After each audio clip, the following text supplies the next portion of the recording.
Hello guys, कैसे हैं आप सब। उम्मीद करता हूं कि आप सब खैरियत से होंगे। दोस्तों, आज की वीडियो में मैं आपको बताने वाला हूं क्लास 10 एनसीईआरटी मैथ प्रश्न वाले 3.3 का तीसरा का दूसरा और तीसरा नंबर बताने वाला हूं दोस्तों। हाँ दोस्तों, आपने सही सुना। तीसरा का दूसरा और तीसरा। देखिए, दो संपूरक कोण में बड़ा कोण छोटे कोण से 18 डिग्री अधिक है, उन्हें ज्ञात कीजिए। देखिए, दो संपूरक कोण कहा गया, यानी संपूरक कोण क्या होता है। देखिए, दो कोण जिनके मापों का योग 180 डिग्री हो उसे हम संपूरक कोण कहते हैं। तो इससे हमारा एक समीकरण निकल जाएगा।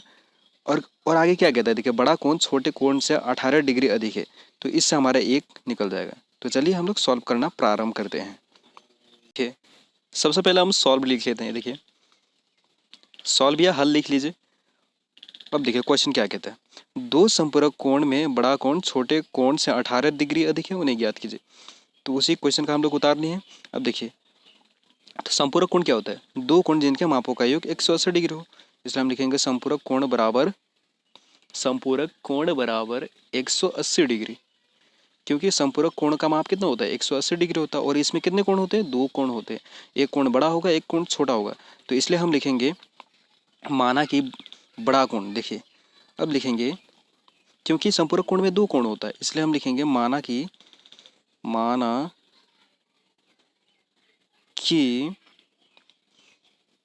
कोण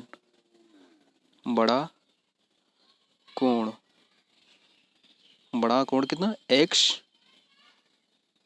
एस डिग्री भी लगा सकते हैं, एक्स डिग्री, तथा छोटा कोण, क्योंकि कोण क्या है, कोण एक पुल्लिंग है, तो छोटा कोण क्या होगा, वाई डिग्री। अब देखिए, इन दोनों को जोड़ेंगे। अब प्रश्न अनुसार क्या कहता है, दो संपूरक कोण।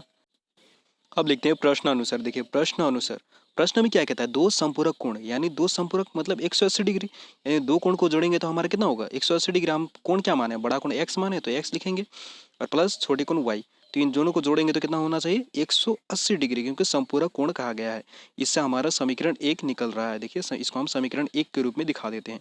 अब देखिए, अब क्वेश्चन का दूसरा पड़ाव क्या कहता है, उसी तरह हम प्रश्न अनुसार लिख के देखेंगे। प्रश्न अनुसार, फिर एक बार प्रश्न अनुसार, क्योंकि प्रश्न का इसमें दो पड़ाव है। पहला पड़ाव हम समीकरण एक के रूप में दिखा दिए। अब देखिए दूसरा पड़ाव क्या कहता है।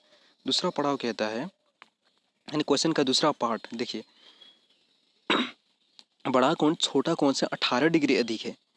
देखिए, बड़ा कोण क्या है, एक्स, और छोटा कोण क्या है, यानी एक्स माइनस वाई करेंगे तो 18 डिग्री आना चाहिए।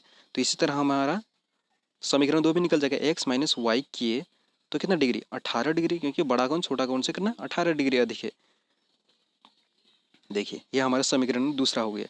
अब समीकरण पहला और दूसरा तो निकल गया, क्योंकि इससे और एक्स और वाई का मान निकल जाएगा। अब हम लिखेंगे समीकरण एक से। अब देखिए, समीकरण एक हमारे क्या है, उसे पहले उतार लेते हैं। देखिए, समीकरण एक से, तो समीकरण एक हमारे क्या है, देखिए, x plus y is equal to 180 degree, 180 degree है। तो इसको उतार लेते हैं। देखिए, एक्स का एक्स, वाई को इस पार भेजेंगे तो कितना होगा, वाई माइनस में हो जाएगा, 180 डिग्री माइनस वाई। ये हमारा समीकरण तीसरा हो गया। देखिए, क्योंकि y का मान हम समीकरण दो में प्रतिस्थापित करेंगे, तो अब लिखेंगे, देखिए, x का मान समीकरण दो में प्रतिस्थापित करने पर, प्रतिस्थापित क्यों कर रहे हैं, क्योंकि हम प्रतिस्थापन विधि से बना रहे हैं, और क्वेश्चन में भी प्रतिस्थापन विधि से बनाने के लिए कहा गया है। तो क्वेश्चन में जिस विधि से कहा गया उसी विधि से हमें बनाना है। परीक्षा में भी आपको जिस विधि से कहा जाए उसी विधि से बनाइए। देखिए, प्रतिस्थापन विधि से हम बनाना प्रारंभ कर चुके हैं। देखिए, प्रतिस्थापन विधि करने पर एक्स का मान समीकरण दो में प्रतिस्थापित करने पर, देखिए, एक्स समीकरण दो क्या है हमारा, एक्स माइनस वाई। तो लिख लेते हैं हम पहले, समीकरण दो को पहले उतार लेते हैं। देखिए, x minus y is equal 18 degree. तो अब एक्स का मान हम क्या निकाले, देखिए, समीकरण तीन में एक्स का मान क्या है, 180 degree by minus y, 180 degree minus y. अब देखिए, इसमें भी माइनस वाई है, उसमें भी लग गया। अब देखिए, 180 डिग्री माइनस माइनस प्लस, लेकिन चिन्ह कौन सा रहेगा, माइनस का रहेगा। 1 वाई कितना, 2 वाई हो गया, 2y इज इक्वल 18 डिग्री। अब देखिए क्या करते हैं, अब 180 डिग्री जो है इसको इक्वल के उस पर भेजते हैं हम। देखिए, -2y का -2y equal 18 degree minus 180 degree. क्योंकि 180 डिग्री इस बार में प्लस में था, उस बार जाके माइनस में हो गया। अब देखिए 180 में 18 घटाएंगे तो कितना होगा, 180 में हम 18 घटाएंगे तो माइनस 162 डिग्री होगा। देखिए माइनस, क्योंकि माइनस क्यों, क्योंकि 180 डिग्री में माइनस का चिन्ह है, जिस संख्या से हम घटाएंगे उसी का चिन्ह होगा। देखिए अब माइनस 162, अब 2 इस बार में गुणा में था, इस बार में आकर भागा में हो गया, यानी बटा में हो गया। अब इसको काटेंगे, माइनस माइनस भी कट जाएगा, 2 से 162 कितना बार में कट रहा है, यानी 81 बार में कट रहा है, इसलिए y इजिकल्ड 81 दिखा देना है। देखिए इस तरह से हमारा y का मान प्राप्त हो गया। देखिए 81। अब इसी y का मान को हम किस में बैठाएंगे, अब हमारा कौन सा समीकरण शेष रह गया, अब हमारा समीकरण तीसरा शेष रह गया। तो इसलिए हम लिखेंगे y का मान y का मान समीकरण तीसरा में प्रतिस्थापित करने पर, देखिए तीसरा में प्रतिस्थापित करने पर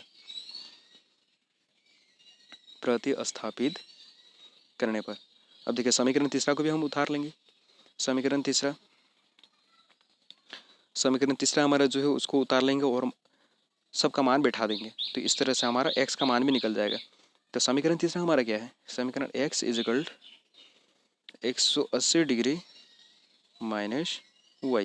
देखिए x माइनस 180 डिग्री, y का मान हम लोग क्या निकाले, y का मान हम निकालें 81, यानी 81 निकाले ना, पहले 81 लिख लिए।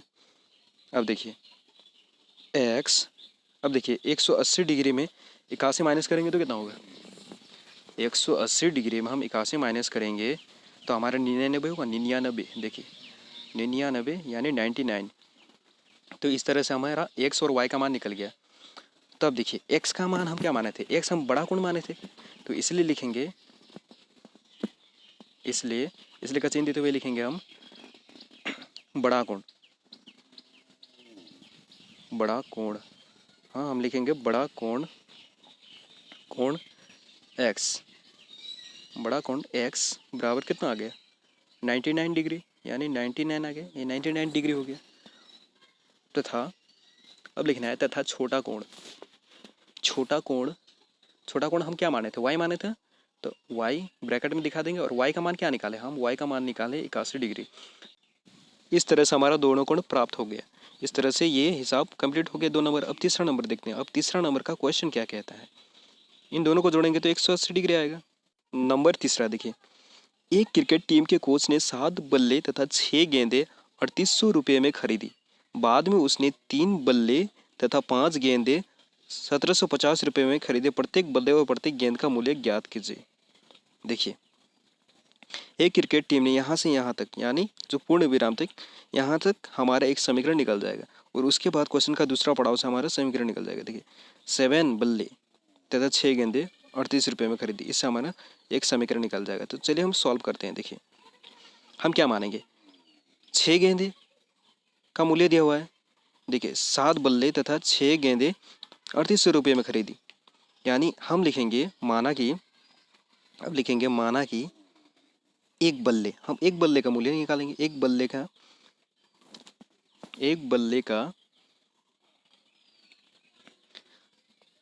का मूल्य, क्योंकि हम एक बल्ले का मूल्य ही निकालने को कहा गया है, एक बल्ले और एक गेंद का मूल्य निकालने को क्वेश्चन में कहा गया है। तो हम लिखेंगे एक बल्ले का मूल्य कितना है, x रुपया है, तो मान ले। अब लिखेंगे तथा एक गेंद का मूल्य, तो एक गेंद का मूल्य हम y रुपया के रूप में दिखा देंगे। देखिए एक गेंद का मूल्य यानी रकम y रुपया दिखा दिए। अब देखिए क्वेश्चन में क्या कहता है, अब प्रश्न अनुसार लिखेंगे, क्योंकि प्रश्न में जो कहा गया है उसी तो लिखना है हमें। तो प्रश्न अनुसार लिख के हम लिखेंगे प्रश्न अनुसार, यानी प्रश्न में जो कहा गया है उसी को हम उतारेंगे। देखिए प्रश्न अनुसार, यानी प्रश्न अनुसार। देखिए प्रश्न में क्या कहा गया, प्रश्न में कहा गया है, देखिए 7 बल्ले कहा गया है, 7 बल्ले, तो एक बल्ले का मूल्य x रुपया, तो 7 बल्ले का मूल्य क्या होगा, 7x होगा ना, 7x प्लस अब क्या कहता है, देखिए 6 गेंदे, एक गेंद का मूल्य हम y रुपया माने, तो 6 गेंद का मूल्य क्या होगा, 6y। तो इन दोनों को जोड़ेंगे तो कितना आएगा, 3800 हमें प्राप्त होगा। देखिए 3800 आ गया ना। इस तरह से ये समीकरण के रूप में व्यक्त हो गया। अभी हम इसे समीकरण 1 के रूप में दिखा देते हैं। देखिए समीकरण 1 के रूप में दिखा दिया हम। अब फिर प्रश्न अनुसार लिखेंगे, क्योंकि ये प्रश्न का पहला पड़ाव से हमें समीकरण 1 निकल गया। प्रश्न का दूसरा पड़ाव से हमें समीकरण दूसरा निकालना है। तो प्रश्न अनुसार लिख के हम लिखेंगे। अब देखिए क्वेश्चन का दूसरा पड़ाव क्या कहता है। बाद में उसने 3 बल्ले तथा 5 गेंदें 1750 रुपये में खरीदी। यानी 3 बल्ले तो 3x, क्योंकि एक बल्ले का मूल्य x रुपये है तो 3 बल्ले का 3x, प्लस देखिए 5 गेंदे का मूल्य कितना होगा 5y इज इक्वल 1750, यानी 1750। देखिए 1750, इससे हमारा समीकरण दूसरा मिल गया। अब देखिए समीकरण 1 तथा 2 मिल गया हमें, तो इस समय x और y का मान निकल जाएगा। तो हमें किस विधि से बनाना है, हमें प्रतिस्थापन विधि से बनाना है, इसलिए हमें समीकरण 1 से लिखेंगे। देखिए समीकरण 1 से, और समीकरण 1 में जो हमारा है उसे उतार लेंगे। देखिए समीकरण 1 7x + 6y is equal to 3800 दिया हुआ है, यानी 3800। अब देखिए 7x का 7x, 6y को इक्वल के उस पार भेजेंगे तो क्या होगा -6y होगा ना, 3800 - 6y। अब देखिए x का x, 3800 - 6y, और 7 क्या है गुणा में इस पार आके बटा में हो जाएगा। देखिए x का मान हमारा निकल गया इतना, तो इसको हम समीकरण तीसरा के रूप में दिखा देते हैं। समीकरण तीसरा भी हमें मिल गया, तो इस x का मान को हम समीकरण दूसरा में प्रतिस्थापित करेंगे। देखिए समीकरण 2 हमारे क्या है, तो लिखेंगे x का मान समीकरण कितना में, समीकरण 2 में, क्योंकि समीकरण 1 का काम हो गया। अब समीकरण 2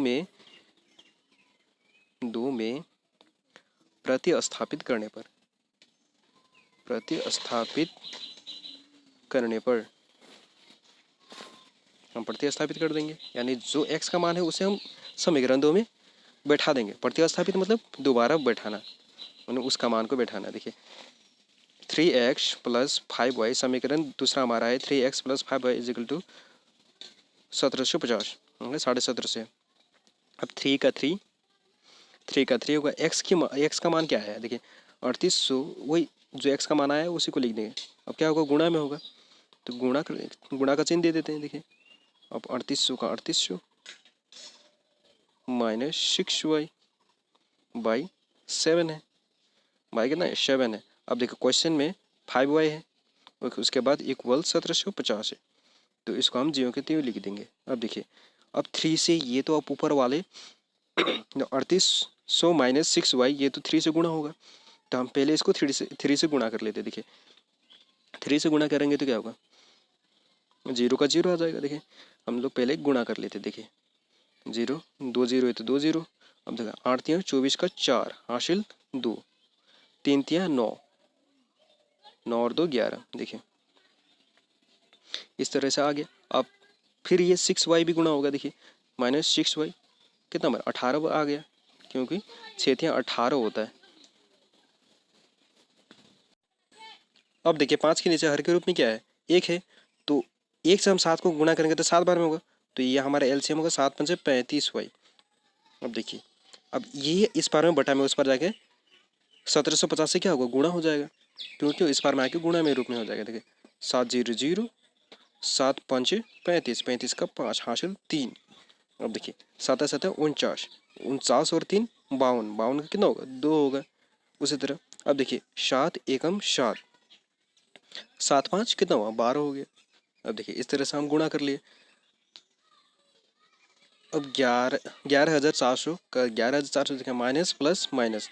अब देखिए बड़ी संख्या में 35 से 18 को घटाएंगे तो कितना होगा प्लस का चिन्ह होगा, क्योंकि 35 में प्लस का चिन्ह है। 35 से 18 को घटाएंगे तो कितना होगा 17 प्राप्त होगा हमें, 17y, यानी 35y में 18y घटा तो अब 12,250 का 250। अब देखिए 17y 12,250। अब देखिए 11,400, ये इस बार में प्लस में है, उस बार में जाके क्या होगा ये इस बार में प्लस में उस बार में जाके माइनस में हो जाएगा, माइनस में कन्वर्ट हो जाएगा। देखिए 11,400। अब 17y का 17y लिख लेते हैं। 17y का 17y इज इक्वल टू, देखिए 12,250 में 11,400 घटाएंगे तो कितना होगा 850 बचेगा ना। देखिए 850 आ गया। देखिए y 17 17 इस पार में गुणा में, उस पार में जाके क्या बटा में हो जाएगा, यानी भाग में हो जाएगा। अब देखिए 17 कितना में भाग में हो जाएगा, तो 17 17 पंचे 85, यानी 50 बार में कट रहा है। y का मान कितना आ गया, y का मान हमारा 50 आ गया। क्या अब y का मान को हम समीकरण तीसरा में प्रतिस्थापित करेंगे। y का मान समीकरण 3, हमारा अब कौन सा समीकरण बच गया, समीकरण हमारा तीसरा बच गया, क्योंकि समीकरण पहला और दूसरा का काम खत्म हो गया। अब समीकरण तीसरा में y का मान को हम प्रतिस्थापित करेंगे, इसलिए लिखेंगे y का मान समीकरण तीसरा में प्रतिस्थापित करने पर, प्रतिस्थापन विधि के बनाने के कारण ही हम इसे प्रतिस्थापित कर रहे हैं। देखिए प्रतिस्थापित करने पर, अब समीकरण 3 हमारा क्या है, समीकरण तीसरा हमारा जो है उसे उतार लेंगे। देखिए समीकरण तीसरा क्या है, समीकरण तीसरा हमारा है x इजिकल टू 3800, अब देखिए 3800 माइनस 6y, बटा में क्या है, बटा में 7 है। देखिए इजिकल टू 3800 माइनस 6y का मान हम लोग ने क्या निकाला, y का मान 50 है यानी 50 है, तो 50 का 50, अब बटा में 7 तो 7 लिख लेंगे, इसलिए x 3800 का 3800 और माइनस देखिए गुना होगा, 6 पंचे 30 यानी 300, अब बटा में 7 है तो 7 दे देते हैं। अब देखिए x इजिकल टू 3800 में 300 घटाएंगे तो कितना होगा, 3800 में 300 हम लोग माइनस करेंगे तो कितना होगा, 3500 होगा ना, तो 3500 लिख लेंगे। अब बटा में क्या है, बटा में 7 है, तो बटा में 7 का 7, तो x इजिकल टू, अब देखिए कितना बार में 7 पंचे 35 यानी 500, तो x का मान 500 आ गया। तो अब लिखेंगे हम x और y का मान तो हमें मिल गया, तो हम एक बल्ले का मूल्य, हम क्या माने थे, एक बल्ले का मूल्य हम x रुपया माने, एक बल्ले का मूल्य x ब्रैकेट में दिखा देंगे और x का मान कितना आया, 500 आया, तो 500 रुपये। इसी तरह एक तथा एक गेंद का मूल्य, एक गेंद का मूल्य, एक गेंद का मूल्य हम क्या माने थे, एक गेंद का मूल्य हम माने थे y रुपये, तो y कितना है, y 50 यानी 50 रुपये है। इस तरह से हम ये भी सॉल्व कर चुके हैं। आई होप दोस्तों वीडियो आप लोगों को पसंद आया, वीडियो पसंद आया तो वीडियो को लाइक कमेंट शेयर और सब्सक्राइब जरूर कर दीजिएगा।